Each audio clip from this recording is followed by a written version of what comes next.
अस्सलाम वालेकुम जी, क्या हाल है? ठीक है।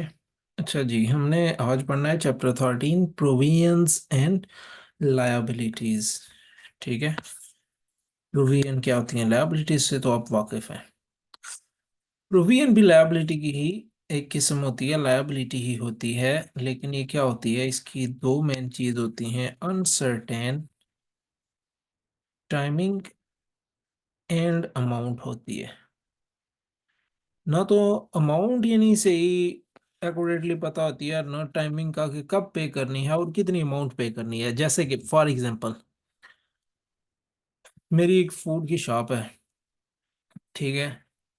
तो मेरे फूड प्रोडक्ट एक एक्सपायर हुआ हुआ था, एक कस्टमर को। कस्टमर वो ले गया, उसने वो खा लिया, उसको हो गई फूड पॉइजनिंग, उसकी हेल्थ डैमेज हो गई। उसने मुझ पे केस कर दिया। उसने मुझ पे केस कर दिया। तो अब वो केस जो है सक्सेसफुल होता है या नहीं, कब होगा सक्सेसफुल, और मुझे इसके बदले में कितनी अमाउंट पे करना पड़ेगी। ठीक है। ये नहीं पता मुझे अभी। ठीक है। तो ये ऐसा जब सिनेरियो क्रिएट हो जाता है ना, तो वो किस में आ जाता है, सॉरी, वो प्रोविजंस में आ जाता है। ठीक है।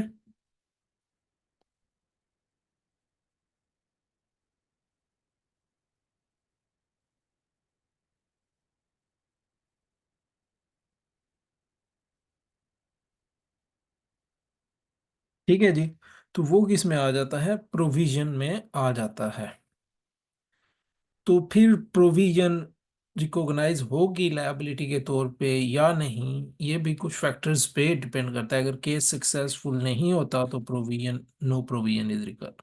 अगर केस सक्सेसफुल हो जाता है, उसके बाद अमाउंट भी यानी एस्टिमेट के मुताबिक यानी लिखी जाती है, चांसेस देखे जाते हैं, इसके साथ में जो है ना रिकॉग्नाइज कर लिया जाता है। ठीक है। तो ये प्रोविजंस, लायबिलिटीज आपने पढ़ा हुआ है, obligation, result of past events due to which economic benefits transfer out of the entity। ठीक है। तो करंट लायबिलिटी भी आपको पता है, नॉन करंट लायबिलिटी भी पता है। Due to be paid within 1 year, due to be paid after more than 1 year. तो ये बिल्कुल इजी सा एमसीक्यूज है। नेक्स्ट प्रोविजन पे आते हैं। ठीक है। तो ये क्या बता रहे हैं कि अगर ट्रेड पेएबल हो या बैंक ओवरड्राफ्ट हो, तो हमें पता होता है भाई सप्लायर को इतने अरसा का टर्म है उसने दी हुई है, भाई 30 डेज के अंदर पे करना है। बैंक ओवरड्राफ्ट है तो हमें पता है भाई ये इतने मंथ में पे करना है। लोन है तो हमें पता होता है भाई मैनेजमेंट नो करती है कब और कितने अरसे में पे करना है, कब ये ड्यू करना है, ड्यू डेट होती है। लेकिन sometimes position is less clear। कैसे? For example, suppose a business less faulty sale sells faulty goods to customer and customer makes a claim for damage, the case will not be heard for several months and case जो है बहुत अरसे तक सुना नहीं जाता, लेकिन probable है। प्रोबेबल का मतलब होता है इम्कान। चार टर्मिनोलॉजीज होती हैं, ये आप नेक्स्ट बुक्स में आप पढ़ेंगे, F3 में भी F7 में भी। विजुअली सर्टेन होती है पहली टर्म, दूसरी होती है प्रोबेबल, तीसरी होती है पॉसिबल, चौथी होती है रिमोट। अगर ये दोनों टर्म्स वेरीफाई होती है ना, तो प्रोविजन रिकॉग्नाइज करना पड़ती है।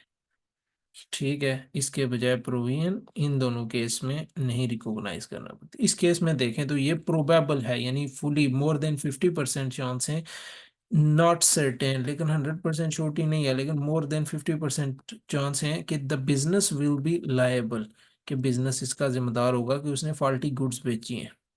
In addition, the actual amount payable depends on the negotiations between the liars।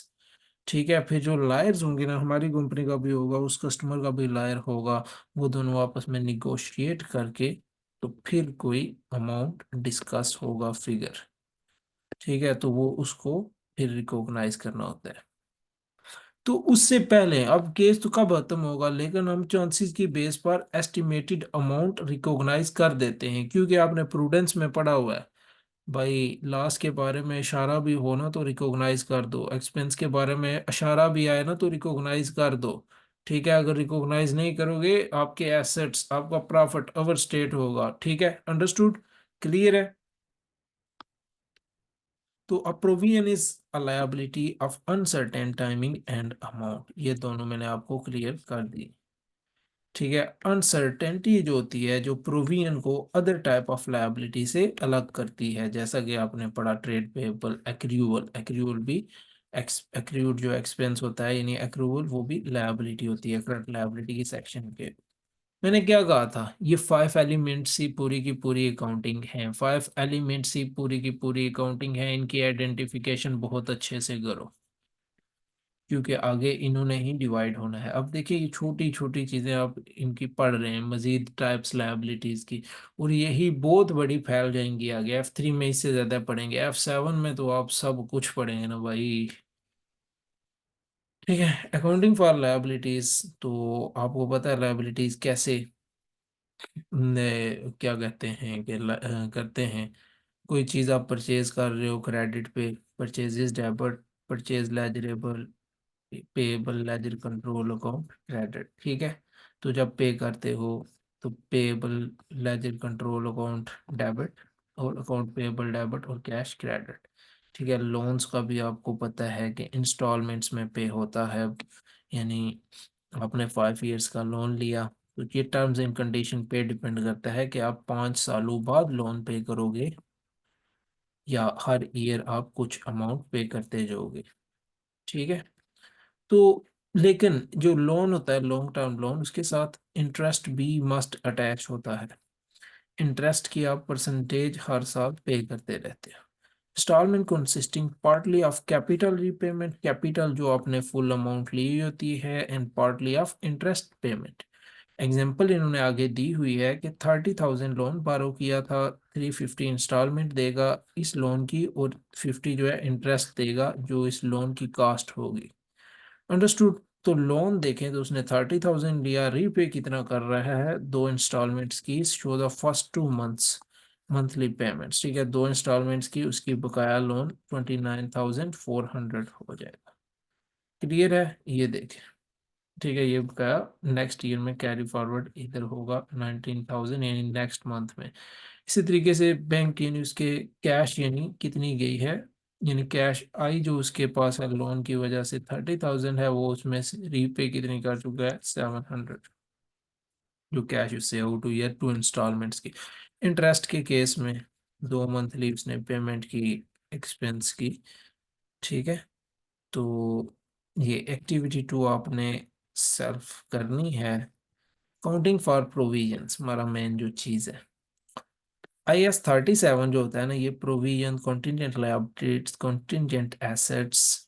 ठीक है, तो ये स्टैंडर्ड जो है इनके बारे में बताता है, लेकिन यहाँ पे आप सिर्फ प्रोविजन पढ़ रहे हो, नेक्स्ट चैप्टर में आप, नेक्स्ट बुक में आप ये दोनों भी पढ़ोगे। इंपॉर्टेंट यहाँ पे क्या है, when a provision should be recognised, how a provision should be measured, how provision should be disclosed in the accounts. ठीक है, when a provision should be recognised, जब 3 जो है प्रेजेंट ओब्लिगेशन हो, 3 टर्म्स मैच कर रही हो। ठीक है, फुलफिल हो रही हो, प्रेजेंट ओब्लिगेशन हो। ठीक है, कॉस्ट रिलायबल मैयर हो सकती हो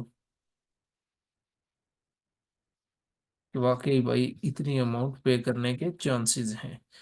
present obligation as a result of past events, present obligation हो तो प्रोबेबल। ठीक है, दूसरा जो समझ लें चांसेस वाला, जो मैंने आपको यहाँ पे बताया। ठीक है, सबसे टॉप पे बताया था आपको ये virtually certain, probable, possible, remote। अगर probable या virtually certain हो तो प्रोविजन क्रिएट होनी ही होनी है। ठीक है, it's probable, probable, more likely than not, यानी बहुत ज्यादा चांस है होने के, यानी 50% से ज्यादा चांस है कि ये काम होगा ही होगा, हमें पे करने ही कर पड़ेंगे। ठीक है, will be required to settle the obligation के economic benefits outside of the entity transfer होंगे ही होंगे। तो ऑब्लिगेशन कौन सा हो सकता है? टू किस्म का हो सकता है, एक लीगल या दूसरा कॉन्स्ट्रक्टिव। एक लीगल या दूसरा कॉन्स्ट्रक्टिव। लीगल क्या हो सकता है? फूड पॉइजनिंग की एग्जांपल मैंने ऊपर दी, उसने केस किया, ये क्या है? लीगल है। ठीक है। कंस्ट्रक्टिव क्या हो सकता है भाई? कंस्ट्रक्टिव, कंस्ट्रक्ट करना, जो हमने खुद एक डेवलप की हुई हो, हमने खुद को खतरे में डाला हुआ हो, तो वो कंस्ट्रक्टिव ऑब्लिगेशन होगा। खुद को खतरे में कैसे डाल सकते हैं हम? खुद अपने लिए प्रोविजन यानी कैसे क्रिएट कर सकते हैं? जैसे कहा जाता है खुद अपने पाँव पे कुल्हाड़ी मारना, लेकिन यहाँ पे बड़े और पर्पस होते हैं। आप सेल इंक्रीज करने के लिए ऐसी स्ट्रेटजीज अपना लेते हैं। तो देखें, कंस्ट्रक्टिव ऑब्लिगेशन क्या हो सकता है? आप वॉच, आपका वॉचेस का बिजनेस है, आप वॉचेस सेल करते हो या वॉशिंग मशीन सेल करते हो, रेफ्रिजरेटर सेल करते हो, ठीक है, और आप साथ में गारंटी देते हो, वारंटी देते हो कि भाई आपकी ये चीजें अगर खराब हुई तो हम आपको एक्सचेंज करके देंगे। ठीक है, आपने एक साल में $1 मिलियन की सेल की, ठीक है, तो कितने यानी 10,000 आइटम्स आपने वॉशिंग मशीन्स के बेचे, सेल किए। ठीक है, आपको पिछले ईयर की बेस पे पता है कि टू 100 मशीन्स जो हैं, सॉरी 200 कर रहे हैं, 200 मशीन्स आउट ऑफ 10,000 जो हैं वो वापस आएंगी, जिनके बदले हमें नई मशीन देनी पड़ेगी। तो ये कंस्ट्रक्टिव ओब्लिगेशन है जो हमने खुद अपने पे बनाया है। तो ये गवर्नमेंट तो नहीं ना, ला तो नहीं ना कहता भाई आप मशीन सेल कर रहे हो, मशीन जो है वापस इनको देने के लायबल। हम खुद कंस्ट्रक्ट कर रहे हैं कि भाई मशीन में अगर कोई फॉल्ट निकला एक साल के अंदर अंदर हम वापस ले लेंगे, आपको नई मशीन देंगे या पैसे वापस कर दें। अंडरस्टूड? तो ये दो चीजें, constructive obligation is an obligation that drives from an entity's action where an entity has indicated to others, entity indicate करे कि it will accept certain responsibilities, जैसे इस केस में मैंने बताया, because it has publicly stated, क्योंकि उसने policy में लिखा हुआ होता है कि एक साल की वारंटी है, ऐसा हुआ तो हम वापस करेंगे। ठीक है, फ्यूचर में हम ऐसा करेंगे। As a result the entity has created a valid expectation, तो कस्टमर पे एक एक्सपेक्टेशन बन जाती है। कस्टमर कहता है हाँ यार ये सर्विस का शू अच्छा है, ये लेते हैं, ये अगर 2 साल में कुछ हो गया, डैमेज हो गया तो वो वापस ले लेंगे, तो वो सर्विस की लायबिलिटी बन जाएगी, प्रोविजन हो जाएगी। ठीक है, क्लियर है? एग्जाम्पल देख लें। Prudence owns a shop. She has a policy of refunding purchases by dissatisfied customers, even though she is not legally obliged to do so. Prudence एक यानी फीमेल है, उसकी एक दुकान है, तो वो रिफंडेड परचेजेस, फॉर एग्जांपल मैंने शर्ट ली, तो उसने पॉलिसी रखाई है कोई भी कस्टमर वापस करना चाहे तो वापस कर सकता है, मैं उसको वापस पे कर दूंगी, यानी अमाउंट उसकी वापस कर दूंगी। ठीक है, लेकिन उसको लीगली ऐसे नहीं है ओब्लिज टू डू सो, को ला उसको नहीं कहता है कि तुमने अगर किसी को चीज बेची है तो तुम उसे वापस भी कर लो। अगर उसने ये पॉलिसी रखी हुई हो खरीदा हुआ माल वापस नहीं होगा, ठीक है,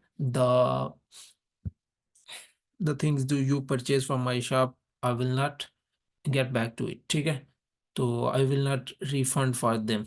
तो ये भी तो वो लिख के लगा सकती है ना, फिर तो वो इसके लिए ओब्लिज नहीं, लेकिन उसने खुद ही कहा हुआ है अपनी प्रैक्टिस में, this policy is well known to all of our customer, तो हर कस्टमर जानता है इसमें, तो उससे वो उसकी शॉप से लेता है, फिर जो डिससेटिस्फाइड होता है वापस करता है, उसको फिर फंड करना पड़ता है। As a result of our past question, prudence has a, ये यहाँ पे एक नेम है, नेम, ठीक है, has a constructive obligation to make refunds to customers in future at each year and she recognize a provision for estimated future refunds। ठीक है, तो वो हर ईयर के एंड पे, क्योंकि अब उसने 2022 में सेल की हैं, अब जरूरी तो नहीं ना वो उसी वक्त वापस आएंगी, 2022 में ही है, क्या पता टू 2023 में आ जाए।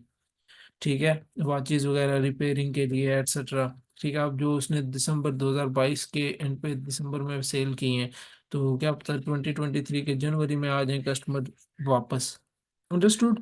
तो वो फिर ईयर एंड पे उसको तो रिकॉग्नाइज करना पड़ेगा कि भाई साल इस साल मैंने मैचिंग कॉन्सेप्ट भी तो उसने पूरा करना है एक्रियूल्स वाला, कि मैंने इतनी चीजें सेल की हैं, उनके बदले में मुझे ये चीजें वापस भी आ सकती हैं, तो उसके लिए प्रोविजन उसको रिकॉग्नाइज करनी है। एक्टिविटी 3। ओके, फर्स्ट वन मैं करवाता हूँ, नेक्स्ट आपने खुद करनी है। भाई साहब आंसर्स पे किसी ने नहीं जाना है, ठीक है, आंसर्स पे किसी ने नहीं जाना है, अपना करना है और सोच समझ के। बहुत आसान है यार, ये कोई मुश्किल है? देखें यार, मैं आपको जिस तरीके से पढ़ा रहा हूँ ना, ऐसे कभी भी नहीं आपको कोई पढ़ाएगा। स्ट्रॉन्ग एंड को manufactures and sells several products. It decide that it will rationalize its operations to concentrate on its most profitable product. Profitable product पे concentrate करेंगे। This will mean closing one of its factories. तो profitable पे concentrate करेंगे, तो ये जो profitable नहीं उनको क्लोज कर रहे हैं। In making some staff redundant, और स्टाफ को रिडंडेंट करेंगे। It estimates the cost of carrying out this plan will be $150,000। The owner of the business announces this plan to workforce and the local person on 25 June 2004। ये year and है, ठीक है, year and accounting में बहुत ज्यादा important है। देखिए जी, अब इसके प्लान का समझ आया। ये एक बिजनेस की साइट क्लोज करेगा, ठीक है, तो बाद औक़ात रिडंडेंसी पेमेंट करनी पड़ती है। यानी एम्प्लॉइज को आप निकाल रहे हो ना, तो आपको एम्प्लॉय को पे करना पड़ता है, कि कंपनसेट करना पड़ता है उसको उस वाले से, ठीक है। तो वो लॉस वगैरह होते हैं, तो पेमेंट यानी उसको उसने बताया ये फैक्ट्री बंद करूंगा, इस फैक्ट्री बंद करने की भी कास्ट मुझे $1,50,000 पड़ेगी। स्टाफ रिडंडेंट होगा, वो जॉब से आते दो बैठेगा, तो उसको मुझे इतनी पेमेंट करनी पड़ेगी। ला होते हैं ये, ठीक है। तो ये बात उसने अनाउंस कर दी 25 जून 2004 को, ठीक है, बिफोर द ईयर एंड। एक तो हो गया प्रेजेंट ओब्लिगेशन, तीनों चीजें आपने मैच करवानी है। Present obligation as a result of,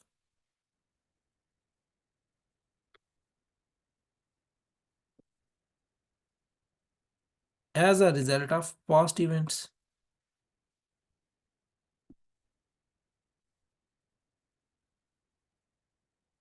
ठीक है।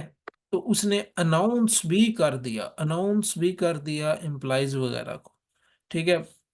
प्रेजेंट ओब्लिगेशन के बारे में उसने अनाउंस भी प्रीवियसली कर दिया, तो सब उसको सब फेमिलियर हो गए, सब जो स्टाफ वगैरह था इस बात से फेमिलियर हो गया। और एक रिलायबल एस्टिमेट भी है कास्ट का रिलायबल एस्टिमेट भी है 1,50,000। तीनों टर्म्स पूरी हो रही हैं।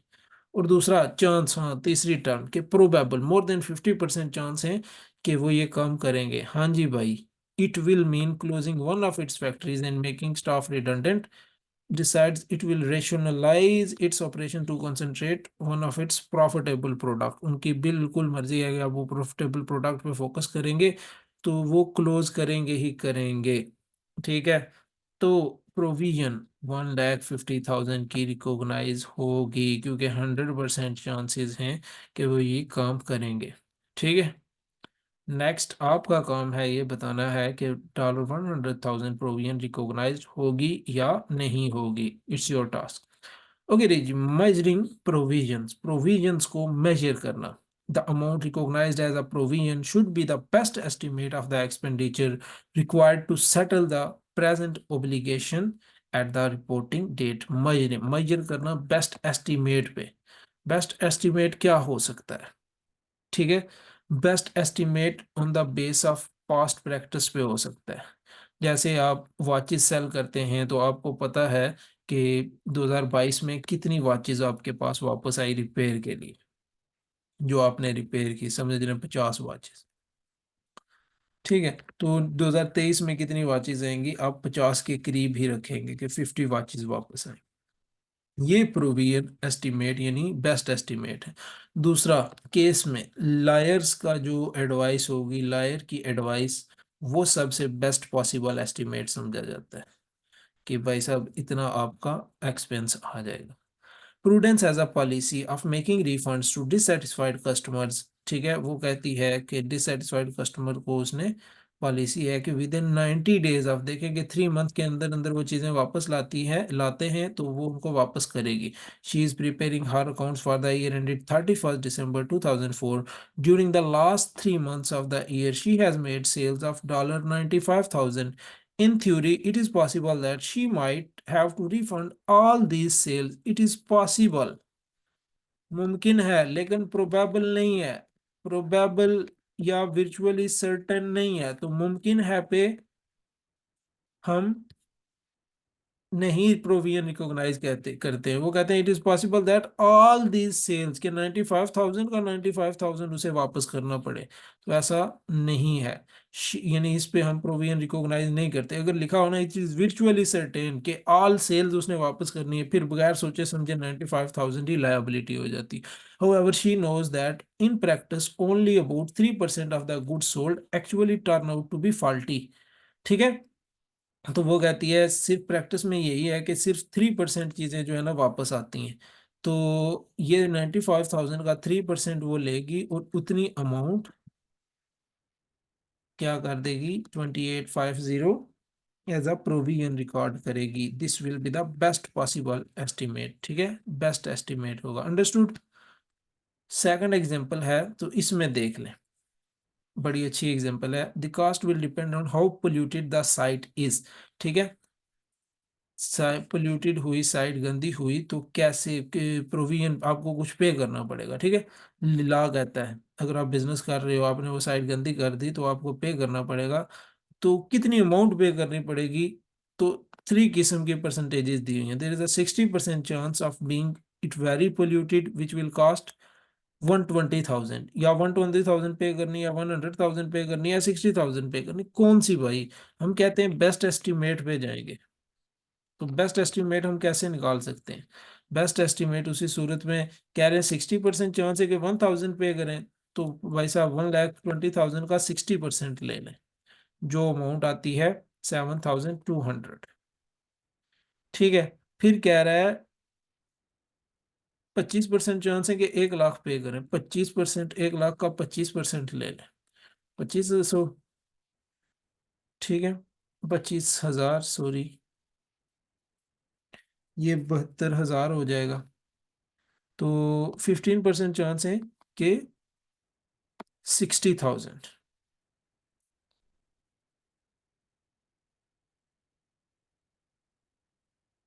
तो ये कितना बनता है,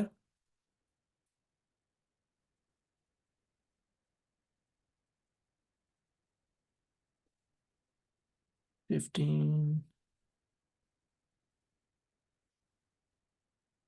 9,000 शायद।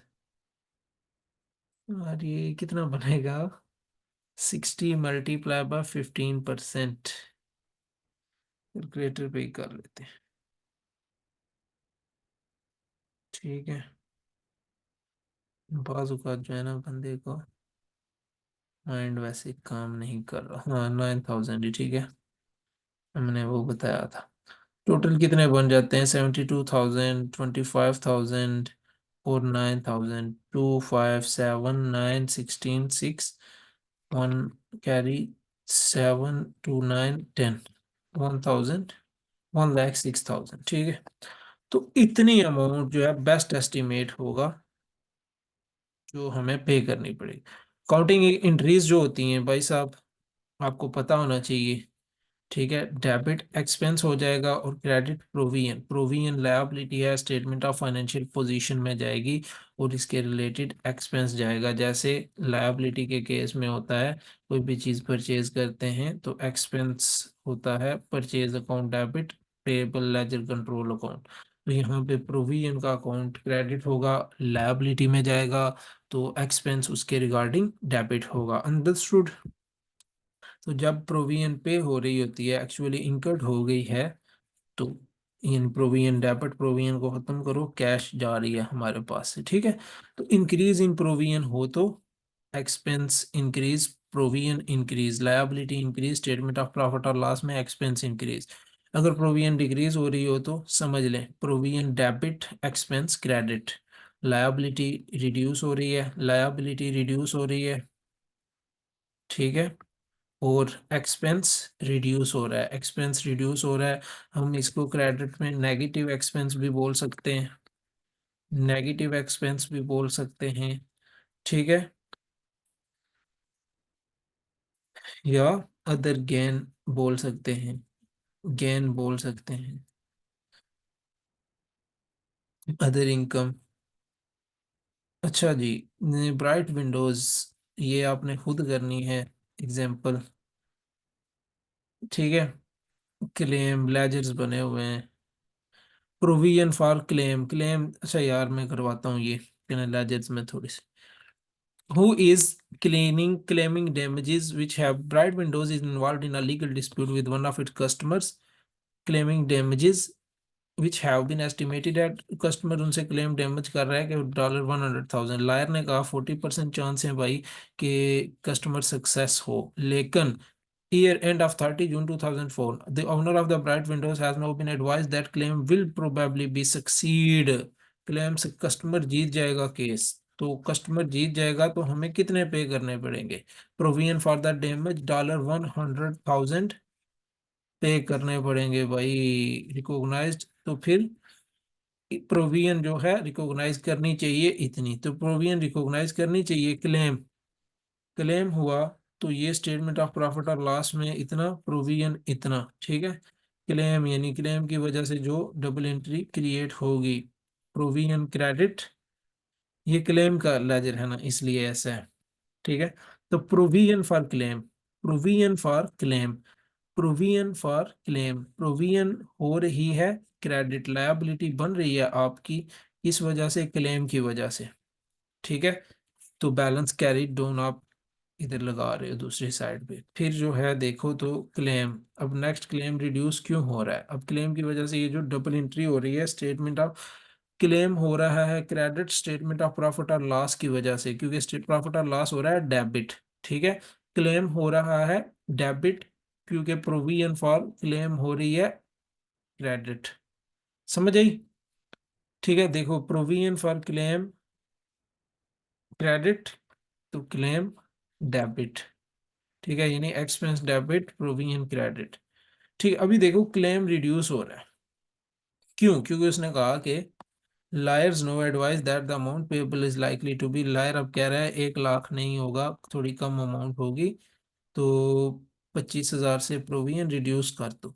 तो 25,000 से रिड्यूस कर दी तो स्टेटमेंट ऑफ प्रॉफिट और लॉस में से भी 25,000 एक्सपेंस कम कर दो, दिस इज नेगेटिव एक्सपेंस, ये हमें एक किस्म का गेन हो रहा है, ठीक है, नेगेटिव एक्सपेंस। तो ये यहाँ से तो दूसरा क्या होगा, प्रोविजन भी भाई साहब 2500 से कम कर दो, क्लेम अब 75,000 हो गया है, यहाँ भी 2500 कर दो, 25,000 से कम कर दो, 75,000 बैलेंस हो जाएगा, ठीक है।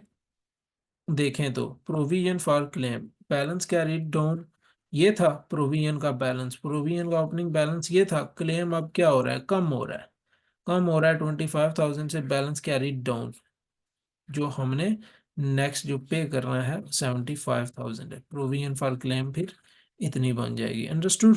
तो ये अब पे हो रहा है, कैश एट बैंक पे बैलेंस ब्रॉट डाउन, फ्री हो रहा है, ठीक है। तो देखें तो reporting liabilities and provisions in the final accounts, कैसे प्रोविजंस लॉन्ग टर्म्स की हूँ, जैसा कि ये आप नेक्स्ट पढ़ेंगे ना F3 में, F7 में आपका ज्यादा कॉन्सेप्ट क्लियर होगा। मशीनरी होती है, प्लांट एंड मशीनरी, ठीक है, वो 5 ईयर्स के लिए आपने इस जगह पे लगाई हुई है, तो 5 ईयर्स में जो उस मशीनरी की वजह से साइल पोल्यूटेड होगी, इन्वायरमेंट पोल्यूट होगा, उसकी वजह से आपको गवर्नमेंट को पे करना पड़ेगा, एक फाइन पेनल्टी पे करना पड़ेगी, तो वो जो फाइन होगा ना वो एज अ प्रोविजन एडवांस में ईयर टू ईयर रिकॉग्नाइज किया जाएगा, जैसे हम डेप्रिसिएशन करते हैं। तो ये लॉन्ग टर्म प्रोविजन की कैटेगरी में आता है। शॉर्ट टर्म प्रोविजन जो इसी तरीके से ऊपर वाले केस थे, जिनको हम 12 मंथ के अंदर अंदर पे करना पड़ता है। Provision in the statement of profit और लॉस, ठीक है, ये आपको पता है, ऊपर बता चुका हूँ क्या, अगर इंक्रीज हो रही है तो डेबिट एक्सपेंस के तौर पर रिकॉग्नाइज होगी, अगर डिक्रीज हो रही है, डिक्रीज हो रही है तो ये हमारी प्रॉफिट एंड लॉस को क्रेडिट कर रही होती है एज ए नेगेटिव एक्सपेंस के तौर पर, ठीक है, देखें तो in increase in result of the expense to the profit और लॉस। ठीक है, तो reduction in provision is a gain, again in such is a normally reported at negative expense या सन्ड्री इनकम। तो इसको रेवेन्यू में नहीं डाल सकते, सन्ड्री इनकम यानी अदर टाइप ऑफ इनकम। ठीक है, तो जैसे हम यानी डिस्पोजल करते हैं, डिस्पोजल को भी रेवेन्यू में नहीं डालते।